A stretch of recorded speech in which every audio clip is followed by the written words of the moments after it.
Hello student, स्वागत है आपका हमारे यूट्यूब चैनल इफ़ यू वेट पर। तो स्टूडेंट, जैसा कि आपको पता है कि वेटनरी की क्लासेस हमारी चली हुई है।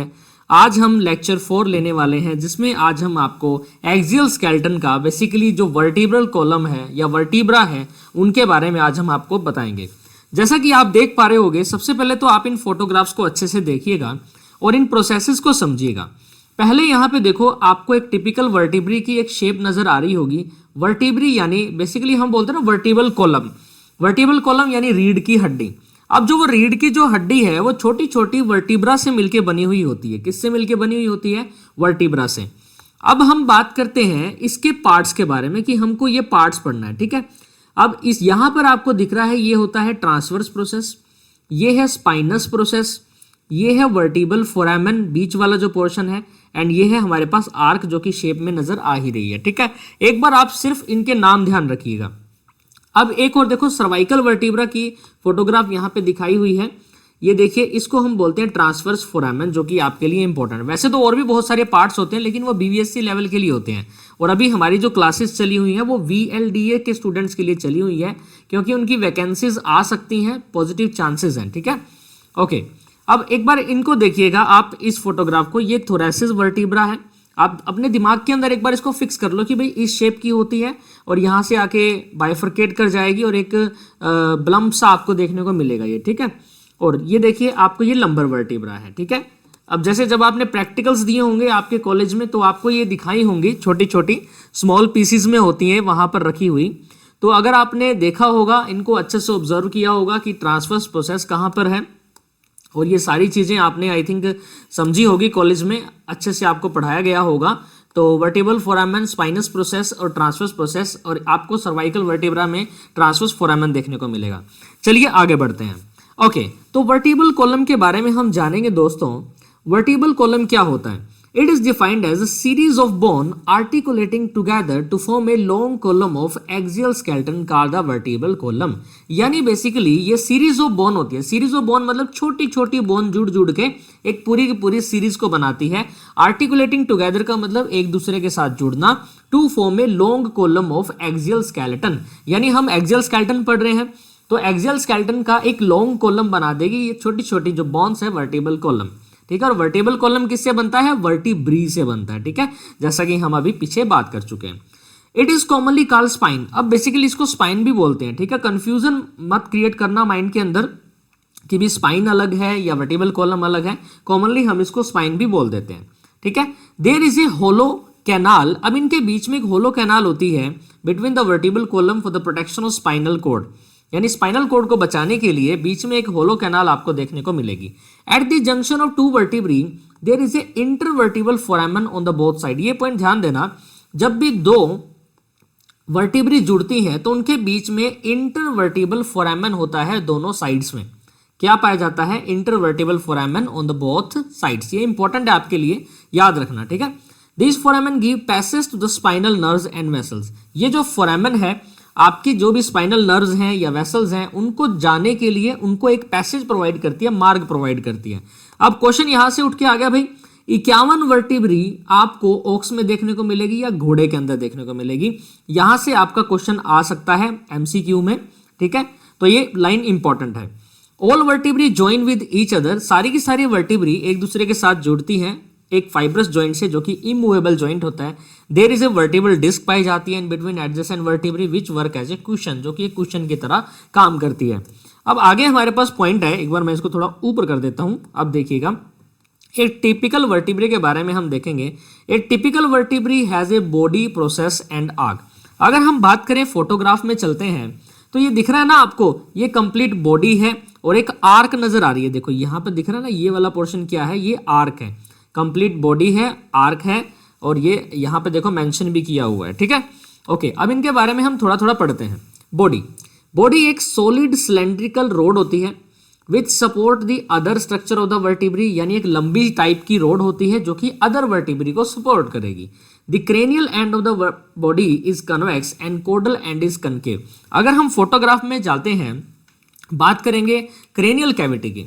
यानी सिर की तरफ वाले पार्ट की अगर हम बात करते हैं, अगर मैं इसको रोटेट करता हूं तो ये आपको कॉन्वेक्स टाइप का नजर आएगा, ठीक है, कॉन्वेक्स एंड कनकेव, और जो कोडल एंड है वो आपको कनकेव नजर आएगा। ये आपको ध्यान रखना पॉइंट, ठीक है।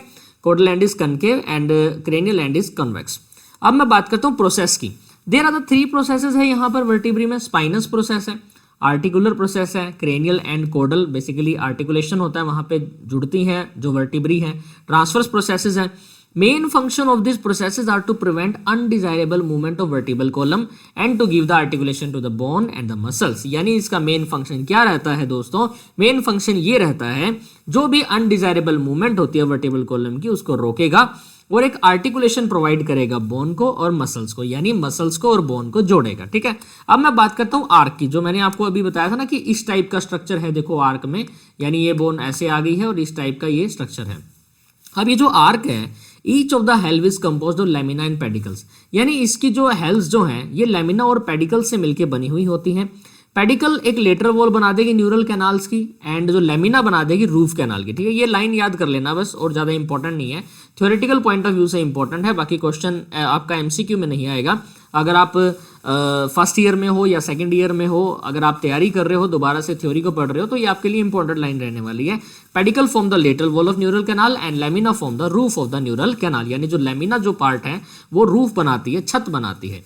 Intervertebral foramen are formed in pedicles, ये पॉइंट यहां से इंपॉर्टेंट बन सकता है कि भाई पेडिकल्स के अंदर ही आपको इंटरवर्टिबल फोरामेन आपको देखने को मिलेगी, बनती हुई नजर आएगी। ओके, आगे बढ़ते हैं। अब देखिए ये आपको मैं दिखाता हूं, एक टेबल है जो कि आपके नोट्स में भी होगा, वहीं से हमने भी लिया है इसको। ओके, पहले हम बात करते हैं सर्वाइकल कितनी होती हैं, ठीक है, थोरेसिस कितनी है। ये वर्टिब्री हैं, lumbar vertebrae, sacral vertebrae and coccygeal. ये हमारे पास 5 टाइप की वर्टिब्री बेसिकली कॉमनली पाई जाती है। इसका हमने घोड़ों के साथ कंपेयर किया हुआ है, स्पेशली ऑक्स का, ऑक्स, या आप बात कर सकते हो कैटल की, ठीक है, या कैटल की बात कर सकते हैं। ओके, मैं इसको अभी इरेज ही कर देता हूं वरना थोड़ा सा आप समझ नहीं पाओ। एक एक पॉइंट को समझिए। देखिए, जब भी हम बात करते हैं वर्टिब्री के सुप्रा स्पाइनस प्रोसेस की, तो आपको ये ध्यान देना है, घोड़े के अंदर जो काऊ के अंदर जो सर्वाइकल होती है वो होती है 7, और थोरेसिस की बात करें तो 13 होती है काऊ में, लेकिन घोड़े में 18 होती है। लंबर होती है 6, सैक्रल 5 है, और कॉक्सीजियल 15 से 25, और घोड़े में 16 से 27। ये तो भाई आपको याद ही करना पड़ेगा, देखो डाटा है, इसकी कोई भी ट्रिक नहीं होती। अब मैं बात करता हूं सुप्रा स्पाइनस प्रोसेस की। अब ये जो सुप्रा स्पाइनस प्रोसेस है ये बड़ा ही शॉर्ट होता है, वेल डेवलप्ड होता है और इंक्लाइंड रहता है फॉरवर्ड, यानी आगे की डायरेक्शन में वो झुका हुआ आपको देखने को मिलेगा। और अगर मैं बात करता हूं सुप्रा स्पाइनस प्रोसेस थोरेसिस में, तो लॉन्ग और इंक्लाइंड बैकवर्ड की तरफ होगा। और अगर मैं लंबर की बात करता हूं तो in the form of quadrilateral plates की फॉर्म में होगा। और अगर मैं बात करता हूं सैक्रल में, तो वो सैक्रल में एब्सेंटी होता है, क्योंकि सैक्रम जो हमारी जो वर्टिब्री है वहां पर सुप्रा स्पाइनस प्रोसेस नहीं पाया जाता। ओके, अब ये देखिए, these are the underdeveloped vertebrae, first have the neural canal and rest are the short rod type, ठीक है। ये भी पॉइंट इंपॉर्टेंट है, क्योंकि ये कॉक्सीजियल का मतलब क्या होता है, टेल बोन जो बनाती है ना, जो टेल की पार्ट्स बनते हैं उसको हम कॉक्सीजियल बोलते हैं। ट्रांसवर्स प्रोसेस के बारे में पढ़ते हैं बच्चों। देखिए, ट्रांसवर्स प्रोसेस अगर मैं सर्वाइकल की बात करूं तो बड़ा ही शॉर्ट होगा और वेल डेवलप्ड होगा, यानी अच्छा होगा दिखने में भी। थोरेसिस में देखें अगर इसको, तो शॉर्ट और थिक है। अगर मैं लंबर में देखूं तो लॉन्ग है और बोनी प्लेट्स की फॉर्म में है। अगर मैं सैक्रल की बात कर रहा हूं तो एक दूसरे से वो जुड़ी हुई होंगी। अगर मैं कॉक्सीजियल की बात करूं तो कॉक्सीजियल तो होती है, कॉक्सीजियल के अंदर आपको ट्रांसवर्स प्रोसेस देखने को नहीं मिलेगा, ठीक है, ध्यान रखना। ओके, अब मैं बात करता हूं आर्टिकुलर की। आर्टिकुलर देखे, बड़े ही एक बार अच्छे से देखते हैं इसको, आर्टिकुलर को। आर्टिकुलर जो सरफेस है वो सर्वाइकल में शॉर्ट होगा और वेल डेवलप्ड होगा, क्योंकि उससे जुड़ेंगे ना बोन्स। अब थोरेसिस में ज़्यादा डेवलप्ड नहीं है, लंबर में वेल डेवलप्ड है, वहां से भी बोन्स जुड़ेंगे क्योंकि रिब्स भी जुड़ती हैं, to form triangular bone called sacrum. अब इंपॉर्टेंट पॉइंट आ गया ना। अब ऐसी कौन सा प्रोसेस है, या हम बोलते हैं कि ऐसी साइट है वर्टिब्री की जो आर्टिकुलेशन होता है जिससे सैक्रम बनता है। अब ये जो आर्टिकुलर होगा सैक्रल से रिलेटेड है तो सैक्रम बन गया, ठीक है। कॉक्सीजियल में एब्सेंट रहता है आर्टिकुलर, क्योंकि पूंछ किसी के साथ नहीं जुड़ी हुई होती, फ्रीक्वेंटली ऐसे लटकी हुई होती है, वो किसी के साथ जुड़ी हुई नहीं होगी।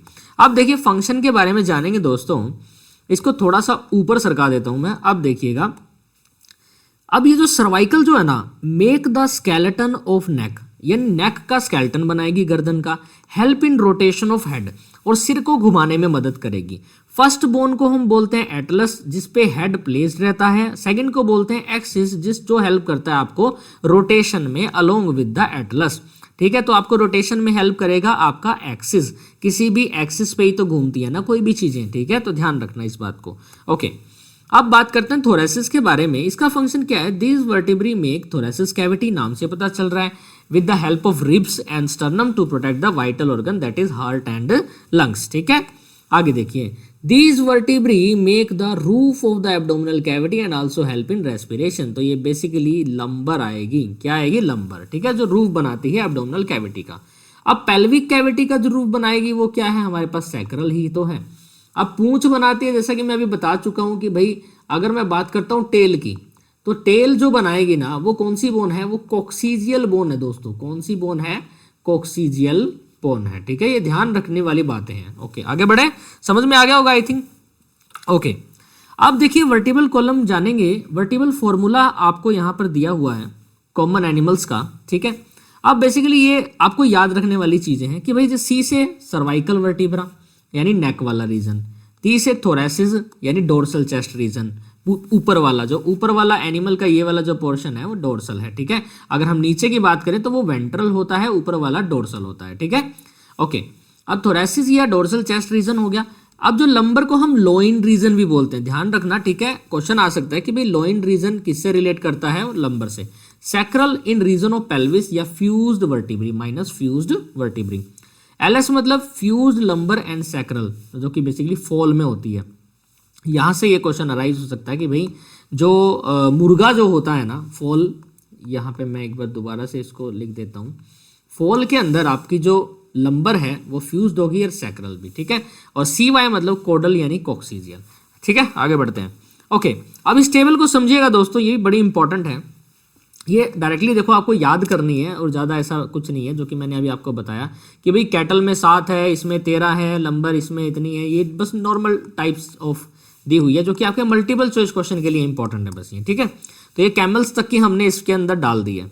तो होप सो इसमें तो कुछ बताने वाली बात है नहीं। हाँ, एक पॉइंट है, अब जो ये फैगो स्टाइल है बेसिकली फ्यूज्ड फॉर्म होती है। ठीक है, फ्यूज्ड फॉर्म, बस इसमें आप ध्यान रखिए कि ये फ्यूज्ड फॉर्म में होता है, इसको फैगो स्टाइल बोल दिया है। ठीक है, क्योंकि ये कोक्सीजियल और सैक्रल के साथ फ्यूज्ड हो जाती है, इसके साथ ये फ्यूज्ड हो जाएगी। ठीक है, आगे बढ़ते हैं। स्टर्नम, अब देखिए स्टर्नम क्या होता है दोस्तों? स्टर्नम को बेसिकली हम ब्रेस्ट बोन भी बोलते हैं। ठीक है, it is a long plate of osteocartilaginous structure placed at the mid line of the floor of the thoracic cavity. तो दोस्तों ध्यान से देखिएगा, ओस्टियोकार्डियोजिनस स्ट्रक्चर। अब यहां से पता चल रहा है दो वर्ड्स को जोड़ के ये बनाया हुआ है। ओस्टियो का मतलब क्या होता है? बोन से रिलेटेड होता है दोस्तों। ठीक है, और कार्टियोजिनस का मतलब क्या होता है? कार्टिलेज से रिलेटेड है। किससे रिलेटेड है दोस्तों? कार्टिलेज से। तो स्टर्नम एक ऐसी बोन है जो कि बोन और कार्टिलेज दोनों के मिलन से बनी हुई है, इसलिए उसको ओस्टियोकार्डियोजिनस स्ट्रक्चर बोलते हैं।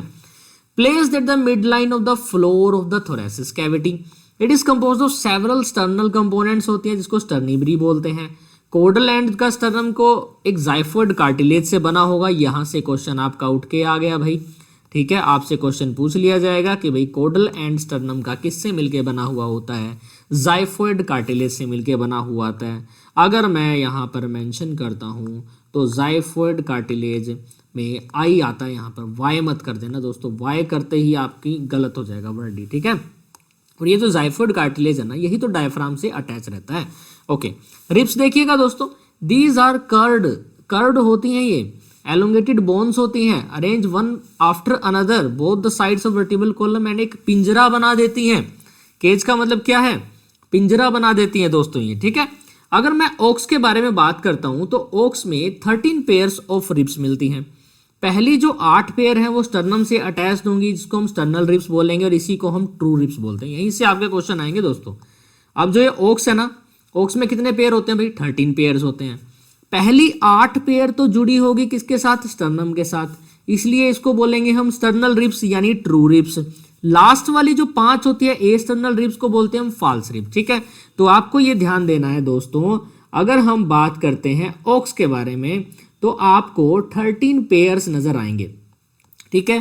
13 में से जो 8 पेयर होती हैं वो तो होती हैं ट्रू, और बाकी की जो 5 होती हैं वो होती हैं फॉल्स। ठीक है, समझ आ गई। इसको मैं कर देता हूं इरेज। आगे देखो दोस्तों, घोड़े के बारे में बात करेंगे। घोड़ा भी बड़ा ही इंटरेस्टिंग प्राणी है इसमें। ओके, दीज एक्सटर्नल रिब्स, अब ये जो एक्सटर्नल जो रिब्स होती है ना, ये कनेक्ट होती हैं एक दूसरे से। 18 पेयर ऑफ रिब्स जो कि आपको घोड़े में देखने को मिलती है। तो यहां से 2 क्वेश्चन आपके उठ के आगे कि भाई ऑक्स की बात कर रहे हैं तो आपको 13 पेयर देखने को मिल रहे हैं, अगर मैं घोड़े की बात कर रहा हूं तो आपको 18 पेयर देखने को मिल रहे हैं घोड़े में। पहले 8 पेयर होंगे एक्सटर्नल रिब्स होंगी और लास्ट के जो 10 होंगे एक्सटर्नल होंगे। इसमें ध्यान देना, पहले आएगा 8 और जो लास्ट के जो 10 बच गए वो होता है एक्सटर्नल यानी फॉल्स रिब्स। इसी को ही एक्सटर्नल को हम क्या बोलते हैं मेरे प्यारे दोस्तों? फॉल्स रिब्स बोलते हैं। ठीक है, समझ आ गया ना? आगे बढ़ते हैं। ओके, अब देखिए कुछ विसेरल बोन्स हैं, ऐसी बोन्स जो कि किसी से जुड़ी नहीं होती, यानी किसी का कोई कनेक्शन नहीं रहता स्केलेटन में। ये पॉइंट्स यहाँ पे क्लियर हो गए हैं। तो इनको हम फ्लोटिंग बोन्स भी बोलते हैं। विसेरा ऑफ द एनिमल्स यानी विसेरल ऑर्गन्स में रहती हैं ये, जैसे ओस कॉर्डिस। अब कॉर्डिस वर्ड समझते ही ध्यान देना कि भाई हार्ट से रिलेटेड है। ये 2 स्मॉल ट्रायंगुलर बोन्स होती हैं जो कि मायोकार्डियम में, एक मायोकार्डियम लेयर है हार्ट की, वहां पर एम्बेडेड रहती है, घुसी हुई रहती है on either side of outer ring of the heart of the cow. ओस पेनिस नाम से पता चल रहा है भाई एनिमल के पेनिस में मिलेगी भाई। तो कौन सा एनिमल? डॉग के पेनिस में मिलती है। ओस रोस्ट्रेल्स आपको कहाँ मिलेगी? नेजल सेप्टम ऑफ पिग्स में देखने को मिलेगी। तो दोस्तों इसी के चलते हमने आपके VLDA का एनाटॉमी का जो सब्जेक्ट है उसमें जो आपको एक्सप्लेनेशन किया गया है एक्सियल स्केलेटन के बारे में, हमने वो अभी कंप्लीट कर लिया है। ठीक है, तो ये आज हमने एक्सियल स्केलेटन कर लिया है सारा कंप्लीट हमारा। अब आगे की क्लास में हम आपको करवाएंगे अपेंडिकुलर स्केलेटन। क्या करेंगे दोस्तों? अपेंडिकुलर। होप सो आपको समझ में आ गया होगा सारी बातें इसके बारे में, लेकिन फिर भी कुछ ना कुछ डाउट रह जाता है तो कमेंट सेक्शन में डाउट किया करो। अगर आप VLDA के स्टूडेंट हो, आप थ्योरी की तैयारी कर रहे हो, तो थ्योरी में भी आपकी बहुत मदद करेगा हमारा चैनल।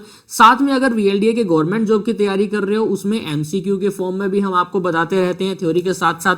ठीक है, क्वेश्चंस भी लाते रहते हैं, हमारे चैनल पर वीडियोस डली हुई हैं, तो प्लीज आप उन वीडियो को देखा कीजिए, आप MCQ को पढ़ा कीजिए। जितनी प्रैक्टिस करोगे, जितनी बार पढ़ोगे, तभी आपका पेपर क्रैक होगा।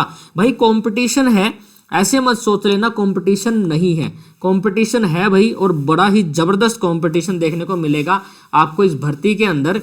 और पेपर का लेवल भी आप देख सकते हो कितना जबरदस्त आएगा। आप प्रीवियस ईयर के भी देख सकते हो, हमारे चैनल पे हमने एक्सप्लेन किया हुआ है कि भी लास्ट ईयर किस तरीके का एग्जाम आया था। तो आपको इंपॉर्टेंट चीज़ें जो हैं हमारे चैनल पर करवा दी जाएंगी, सारी एग्जाम से पहले हम करवा देंगे।